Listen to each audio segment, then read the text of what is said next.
You are listening to Able Radio, simplifying productivity for small business owners everywhere. If you are looking for 1% improvements that add up to big results, this is the place for you. Every week, we learn about simple systems and tools that will help you build the business and life you've always wanted. Now here's your host, Zachary Sexton. Welcome to Able Business Radio. My name is Zachary Sexton. I'm so happy you tuned in. I really am. Thank you. It means a lot. This episode's a bit different. Instead of the typical one-on-one interview, this is a one-to-one to, I think, 20, 25 people were watching this. It was a Facebook Live. So Kendra Wright and I went and did a Facebook Live with her Rebels Club, and you can find out more over at heykendra.com how to join this weekly comfort zone challenges. And we were talking about procrastination. It was one of the big things that people in her community struggle with is procrastination, and we dove all into that issue in the first 20 or so minutes, and then we open it up to a live Q&A, which is where we're going to cut in, and we talk about things like how to get stuff done if you're averse to scheduling. So if you listen to episode 19 with Kendra, and if you haven't, zacharysexton.com/19, Kendra is very schedule-based. She likes to color code her calendar so she knows what she's doing, when she's doing it, and how much time it should take. But if you don't enjoy that, and I'm just happen to be a person who doesn't, I think it's a very effective method. What to do about it, how can you still get things done, and then how to know if you are overcommitted, and also what to do about that, and a little bit more about the upcoming Clean Slate group coaching productivity online workshop extravaganza. Super excited about that. Still have a few spots left. One thing to keep in mind, if you were like, oh man, I really wanted to join, but the first day is September 4th, and that's Labor Day. What was Zach thinking? I don't know what I was thinking. I was thinking I didn't have Labor Day in my calendar. So it's moving it back. We're moving it back for 1 week. The classes will begin September 11th. So that gives you a little bit more breathing room to get ready, get geared up. I've got a lot of pre-course work that people are working on right now if they want to. Otherwise, everything's going to get done in September, in that first week of October. So I believe that's it. The audio quality is a little bit different than you're used to. We were on Facebook Live. You had to do that on a cell phone, and so we're just using kind of our little mics. Also, Kendra's on the road. She was talking from a camper in Banff, Canada, up there, and I'm down here in Austin. So please excuse that, but it's worth it. It's a fun conversation between two productivity nerds. One question I do have for you, Zach, because I get this a lot from my readers when they take my course, Facing Fear, is we talk a lot about how to schedule your time effectively and purposefully so you can live an intentional life. And when it comes to scheduling, some people are very schedule averse. They don't want to make schedules. What kind of strategies or tactics do you recommend for people who need to get their shit together but don't like to use a calendar? Yeah, I heard this quote the other day and it made me think of you. It was a psychology professor that I listened to, and I don't know why he was talking about this, but he said, have your calendar be your advisor, not your tyrant. And I thought of you because I know how calendar based you are. You're like, this thing needs to get done now. It's getting done now, and you just have that mindset, that personality. I wouldn't say I'm like that good. I will say that I do leverage my calendar to show my priorities and plan my priorities before the rest of the world gets a hold of my calendar. Yeah. And also I think one of the things that's different about how I schedule is I use my calendar to also schedule around my energy patterns. So it helps me think more consciously about that. But I do think that for some people, being calendar-based isn't effective, So for someone who is like, my calendar is a tyrant, if you're living in my world, you might think it is. It gets kind of crazy on there. What kind of tips? What can they do? Absolutely. No problem. And that's fine. And a calendar is a great tool, and working based off your energy levels is an amazing thing to really consider. A lot of times people will, if you're trying to, just to use that example that we've been using, write that book and it's 3 o'clock in the afternoon after after lunch or something like that, it might not get done as well. I was seeing if I could flip around my camera. I might not be able to. But I was just going to show you more of a visual way that folks can Love sort it. of do it is a Kanban type way. So this is my physical Kanban board where I was outlining a course that I was finishing up, and the same idea of having your options, your to-dos, your projects on the left-hand side, and you're doing right in the middle, and really to limit that work in progress. Don't work on 25 different things at once. Follow Ricardo and yours examples and just like, okay, this is the most important thing. This is the one thing, or Jay Papasan's example. This is one thing. This is what I'm going to focus on right now, and then move that to a done pile so you can later look at and reflect and even think of maybe some ways that you can improve your work by saying, okay, this is email list Friday. Was that on time? Was I stressed about that? Or did that need me? Or was that outsourced? Or did I enjoy that? Or was that high effort? And you can start to learn from the work. So that sort of system that is also very visual, because I know you've got that color-based system, so you can create different colors. I've got, for example, grow and serve community, leverage, expand skills. So I've got different colors for different types of work that require different types of energy levels. So that's kind of my big thing right now. I didn't realize how much I used that over the years with the teams that I've been on, and now I've got an assistant, so we work in a Kanban type system, which for those that aren't familiar, it's a lean manufacturing scheduling system that allows people to pull in the right work at the right time in the right quantities. And it was so basically, you're talking about kind of how we do the Trello boards, right? That's the Definitely. Kanban way. So just give everyone a little bit more context who doesn't know about what Kanban is. If you have, say, 3 columns in front of you, the first column on the left would be ideas. What are all the things you need to get done this week? The next one would be doing, and then done, to keep it very, very simple. And then you kind of move the note cards between each of those, which is really effective. It's actually something that I use with my clients with accountability and coaching, and Zack does the same thing. And it's a much more... I gave you that idea. You did. Yeah, you did, actually. Sorry, I'm having total brain fart. Zack has a really cool coaching accountability board that I loved his idea, and I was like, Zack, teach me this.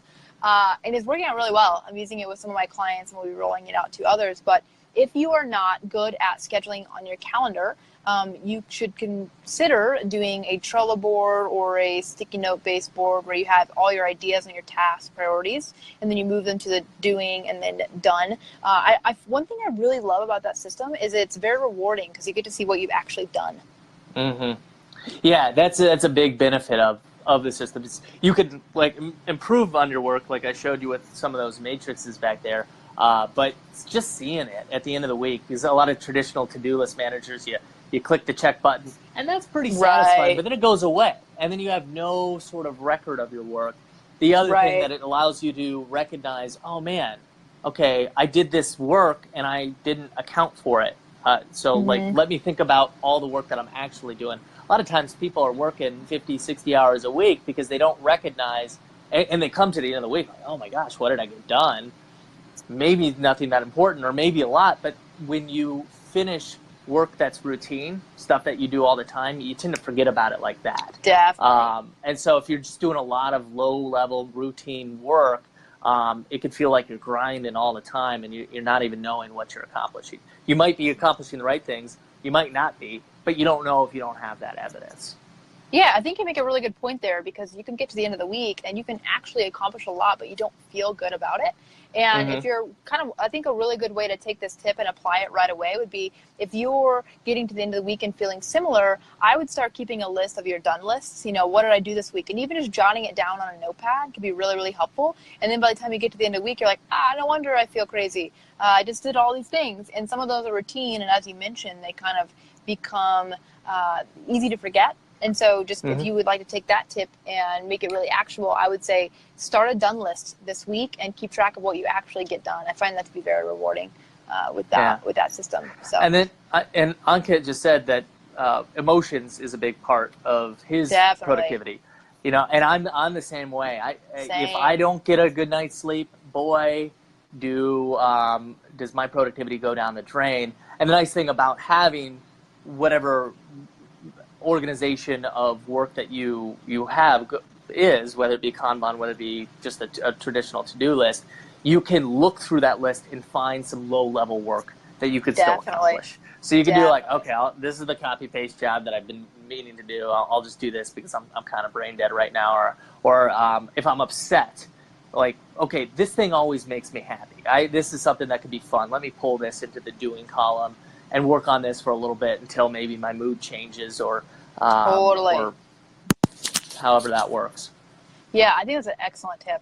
Just when you're feeling low energy, to, as much as you can, honor that and try and pull in some tasks that are lower energy. And to be able to do that, you need to have a space for your action items and your tasks and things of that nature. So that's what I do. If I'm feeling crappy or I'm having a bad day or whatever, I look at what do I have coming up this week that I need to get done, and I pull those tasks into the current day, maybe some easier stuff, and then shift some things around so I can kind of kick them out to later in the week. That's not always possible, but it does help a lot when it is possible. Yeah. Crystal asked a question about, do all of your goals go onto one board, or do you have separate categories? That's kind of the same thing when it comes to. I'm curious to hear your thoughts on this because we might differ. Yeah, we might, or we might have some. We probably do. So I will say mine, and then you can counter, and that we'll both have it, or it's maybe like you say yours and. It's like that game Sock'em Bop'em. It's like bring your best productivity strategy. Yeah. I mean, we're wired differently, and people are wired differently. So one's not right or one's not wrong. No. If you try out Kendra's calendar, an example, and it doesn't work out for you, and you tried out my Kanban example and it doesn't work out for you, doesn't mean I'm wrong or Kendra's wrong. It just means those didn't happen to work for you, and you can just continue looking for systems that makes it as easy as possible to pull in the right work at the right time. For sure. And not overwhelm yourself, not overload yourself. But the big problem that I see that people have, that the folks that I tend to work with have, is that they've overcommitted, that they're overwhelmed because they've overcommitted. And they don't know all of their commitments because they've never taken the time to actually write them down and see them. And actually, somebody who's joining my, this September, doing a group coaching, somebody who joined, was very overwhelmed. We haven't started yet. Our first one's going to be September 11th. He said, Zach, I'm just so overwhelmed. It's like, well, how many projects do you got going on right now? And he sent me an Evernote list. He didn't know one. And then I was like, well, let's get them down. So he sent me an Evernote list with 40 projects that he had going on right now. And they all were high priority for him. And I looked at them, and they were like, no joke, like this is a quarter priority project. Like it's not even a little like return a library book. It's like rehaul my warehouse. Now, I don't know if taxes were on there, but that would have been a bad one. Bigger than taxes, though. Right. Yeah. So I had him do an exercise actually that has to relate to this one. It's not quite on here, but it's effort. Let's say effort versus a possible return on investment, reward, or however you define that. So business or in personal life. And then whatever was in that upper left-hand quadrant, the most reward and the least amount of effort, would be things that you could potentially prioritize and move towards the front of your potential work options list. So that being said, I think knowing and being able to see all of your projects in one spot, know which ones are active, and know what all of your different areas as well, areas of responsibility. So like for you and me, like you're the CEO, you're the marketing, you're the content, like you wear a lot of different hats. So knowing all those and seeing all those at the beginning of the week or at any time that you want to look at that allows you to recognize, okay, considering these projects and these areas and these priorities right now, what makes sense for this week? And then what makes sense considering what I want to get done this week for today. And then so having the whole shebang to review and to keep in that awareness, because if you could see it, you've got awareness, and when you have awareness, you have control. So many people have like habits that they don't even recognize that they're doing every day, and as soon as somebody points it out, it's like, oh yeah, I do pick my nose constantly. That's crazy. I should probably work on that.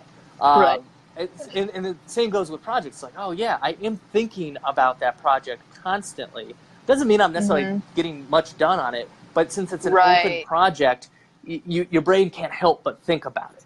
And so when you have 40 open projects, you feel really stressed and you get pretty angry at people, and you get it's overwhelming because you're doing so much thinking.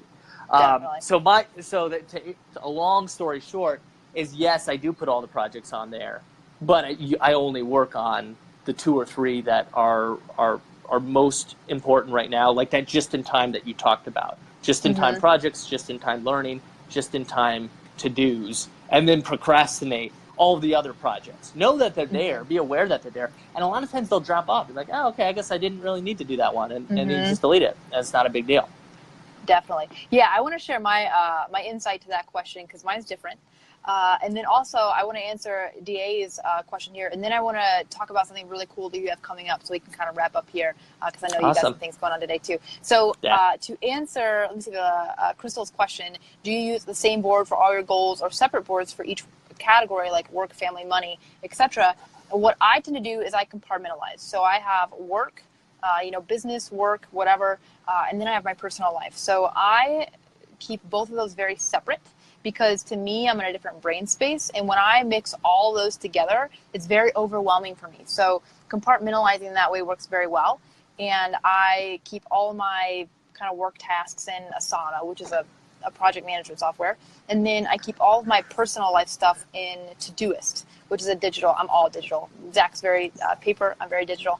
And then basically what I do is every Friday, I plan all my next work week for business. And then every Sunday night, I plan my personal life because I've already got an idea of what's coming up in the business and kind of what that looks like and what my calls look like for the next week, etc. So for me, what I've found works very well is actually keeping them separate. If you're doing Trello boards specifically, maybe a board for like work and life might work well, but I actually keep mine very separate.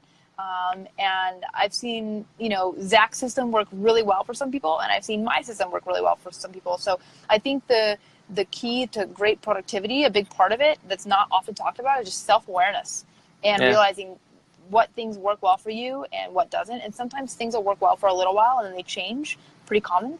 And so, for me, I keep everything separate. Work and life are the 2 big compartments because when I'm working, I'm like head down, and when I'm playing, I'm like having a blast. So work and life and are a little bit separate for me. The thing that brings them together for you, though, because you do still have it in one place, is your calendar. So that's absolutely. I'd never thought about that before, but I think that's probably how you're able to have those separate systems. And not to say I've got clients and people who I've taught this system to that do separate work and personal, and that's just how they want to do it, and that's fine. I think it's a debate that I'm not concerned about. Like there's some things where I'm like, that's a productivity law. You're just breaking up. Like if you think you can multitask, you'd be wrong. Like sorry. Right. Where the personal versus work, I'm very open to it, and it's just kind of whatever makes the most sense to you. And I really see that different headspace idea and how that would be useful. And then when you do have separate projects too, not all. Okay, for example, let's say writing a book, because I have no imagination. So writing a book could be a card, or a sticky note on your overall board, and then you can in Trello. You can click a button and link to another board that has that whole project written out on it. So right there is just an overall project where on the other side of my wall that I haven't shown you yet is my overall, like what I'm getting up to this week. Everything, the whole zeitgeist or the gestalt. Gotcha. Cool. Yeah, I love that. So let's do a quick question to DA here, and then I want to Q&A to DA, and then I want to do I want to talk about something really cool you have going on, a really unique way that you're offering for people to work with you, and it's really, really exciting. So DA asked really quickly, how do you determine how much you can do versus overcommitting? So my short answer to that is I sit down on Sunday night and I look at my priorities and I put them on my calendar. I look at how much time it's going to take me to do such thing, and then I basically map it out. And very quickly I see that I have not enough time in the day to do all the things I want to do, but I have an accurate representation of what it's actually going to take me to do that. So my answer is I look at my tasks and determine how long it's going to take, and I put it on my calendar. Zach, Yeah. what is your answer for how do you know if you are how much you can do versus overcommitting? You got the front end, so I'm going to take the back end. So you, at the beginning of the week, you plan everything out and you make some estimations on what you're able to do, and then you have a clear guess, a hopeful guide, right? And then my addition to what you're putting is at the end of the week, well, what happened? Look at that done pile, look at that done list, and recognize, oh boy, that thing that I thought would take 20 minutes took me 2 hours. Or that thing that I thought would take 2 hours, that only took me 5 minutes. What's going on there? Or while that task maybe only took me 20 minutes, it drained me emotionally, and I had to take a break for another 40 minutes just to recover from that. Yeah. So looking, planning, having a hypothesis, and then at the very end, reviewing to see what actually happened is the only way you're actually going to know that. And so getting into that cadence of setting, just like if you were going to do one thing in order to know, is set a calendar appointment. Kendra, you have too, but just set a time for 20-25 minutes to plan out the week and then review the previous week. See what you want to get done, what you just got done. So the way that I put this into practice, because I learned this from you, Zach, is at the end of the week, on Friday when I do my planning for my business, I have a weekly review that I have noted in there. It's, what went well this week, what went wrong, what are some, I think you said 2-second improvements. I got these from you. What are some simple little quick things I could do that would help my productivity and having a better week?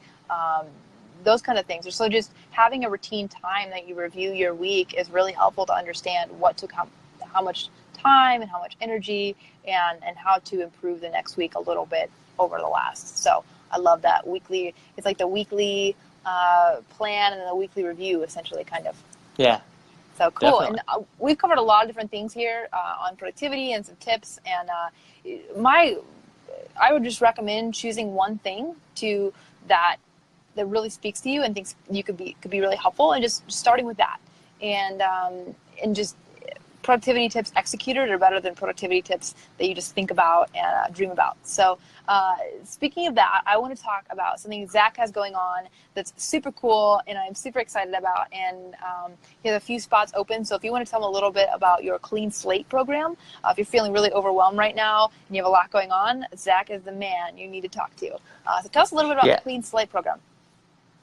Thanks. Yeah. So summer's ending. You're in Canada, so it's probably not as hot. I think it's 100 something. It's been hella cold in up there. Austin. But summer's ending and fall is coming. Do you have a plan? Or if you watch Game of Thrones, winter's coming. Do you have a plan? And if you don't, if you feel like you're going to come into the season and it's usually the time where a lot more projects get going, a lot more people are trying to make things happen before the new year. End of year. End of year. Or maybe you're feeling really overcommitted. You've got so many different things on your to-do list, and you need to get clear on which ones are important, which ones aren't, and really just get organized in that area. That's what Clean Slate's all about. It's externalizing all of your work. It's visualizing it, knowing what those projects look like, and how to get them done. It's organizing it, and then it's optimizing it. So if that idea of sticky notes, or if you've ever seen Trello, sounds pretty interesting to you, the idea of pulling work from your options to doing to done sounds like something that could be satisfying, a way to accomplish more of your goals. If you go to zacharysexton.com/clean slate, you can find out more about it. It's going to be for 4 weeks. We're going to do live group coaching. There's going to be an interactive piece. We've got a Facebook group, and then it also comes with one-on-one coaching. So it is a lot, and it's I very much underpriced it. So get in there if you want to. All of it is the equivalent of an hour of coaching with me. So I just wanted to get this off. I'm so excited about the idea because I think people do better when they've got a cohort to go with. So it's gonna be 15 people, and we're gonna all know each other. We're all gonna support each other. There's specific people from different industries that I'm already matching up in order to be able to support and organize the work that makes the most sense for them. So yeah, I'm super pumped. Maybe we can have you in on a call or two to I would love check it. it out. Yeah. I mean, if they like sassy, unconventional productivity, let's chat. So we'll talk after the air. Yeah, you might be a fun special guest. Yeah, I would love it. I would love to help out. And one thing I love about Zack is Zack, I feel, is very similar to me when he leads these programs in coaching, is that we really, really thrive off of seeing people succeed. And we offer a lot of one-on-one access and touch that you often can't get in other programs. And I know Zack and the methods he uses, and they are awesome. And so if you're feeling overwhelmed, if you've got a lot going on, if you want to kick ass the last quarter of the year and you need someone who has proven strategies and methods, I've seen some of the insides of the course and what he's teaching. I've already heard some feedback of some people that have went through his program before, and they are blown away with what Zack does. And I'm so excited to support you. And I just think it's going to be something really, really incredible. I just also wanted to add, I think when I looked at the link the other day, it was ZacharySexton.com/clean-slate. We'll pop the link in down below. So if anyone has any questions, they can do that, or they can just message me personally. I'll send you over to Zack. But Zack is a total badass, and he takes incredible care of my people. So I'm so excited to share that with people, and also get in there while it's small, because I have a feeling that this program is not going to stay small, and it's going to grow and people get the results out of it. So if you want to get that extra access and support and help from Zack, then this is definitely the time to hop on it. So thank you so much, Kendra. And Zack's learned about redirects, so both clean slate and clean-slate okay, works. Cool. All right. Yeah. Awesome. So cool. Yeah, if anyone else has any questions, you can pop them down below. I'll pop back in later and answer any questions. I'm really grateful that you came on and hung out with us live. Thanks, everyone, for hanging out through the tech difficulties. Just like productivity, sometimes Facebook Lives are unpredictable, and you got to go with the flow. You got to figure it out. You got to get clear and just take the next step. And sometimes it's, how the hell do I get Zachary motherfucking Sexton on live with me, because he is awesome and really cool dude. I really appreciate you coming in and hanging out with us today. Absolutely. Take care. Bye. Bye.